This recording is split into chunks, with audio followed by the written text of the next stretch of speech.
Forget the girls and the killer robots. I'd rather just focus on the flight, baby. Since Valkyrie and Loba broke up in Season 20, Valkyrie's been getting much better character development. For 10 seasons, she was treated as a side character in the Loba and Revenant plotlines, but now that she's done acting as co-pilot, she's ready to fly off in her own direction. Immediately following the breakup, Valkyrie grounds herself in the other important relationships in her life. We're reminded that she's close friends with Rampart, and we get a little bit more of her relationship with her mother, Nobuko Imahara. Quick refresher on Nobuko. She was married to the pilot Viper from Titanfall 2. She's speculated to be proficient in the spear, and maybe even gave Valkyrie her heirloom. And when Valkyrie didn't kill Kuben Blisk, Nobuko says, well, you could have at least ripped out one of his eyeballs. She's a badass. So after the breakup, Nobuko sends her daughter a letter and a package, and inside the package is a baby chick that she's named Oyakodon. Oyakodon translates to like parent and child bowl. It's chicken and egg over rice. Super good. But this is like A+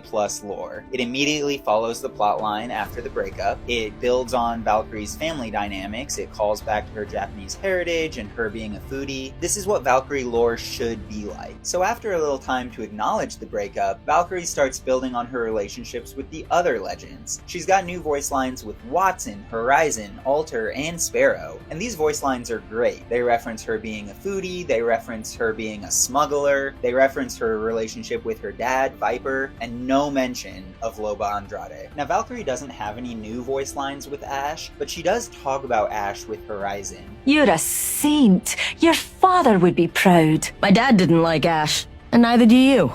We're family. These lines also show some good character growth for Valkyrie because early on, when she was first introduced, she was kinda trying to get in close with Ash in an attempt to feel closer with her father. Valkyrie also has a bunch of new voice lines with Bangalore, and the two share a loading screen story together where they kind of go on a little date. They have ramen together, they're a little bit flirty, they talk about relationships, and then they move on to a second location. Now, whether this is or isn't supposed to be treated like a date, it's definitely a big difference from Valkyrie's first relationship. She just jumps straight into things with Loba, and if this is the setup for another relationship, it's being treated much more carefully with a much slower buildup. Finally, the most recent stuff. Valkyrie has been helping Rampart out in the shop and with Big Sister, even getting into a very public fight with Francis, the lieutenant of the Sisters gang. This led to an in-universe explanation to the upgrades for Valkyrie's jetpack and Rampart's amped cover, along with a ton of new voice lines between the two of them. We also know that Rampart and Valkyrie have been collaborating on the all-new mythic R99, the Bird of Prey.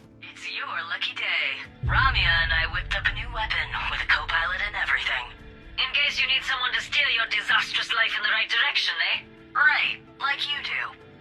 Anyway, I fly fast, but this thing shoots faster. Take it for a spin. I'd love to hear what you guys think of the new direction for Valkyrie lore, and if you like this style of video, I might be interested in making another one for the Williams siblings, Bangalore and Newcastle.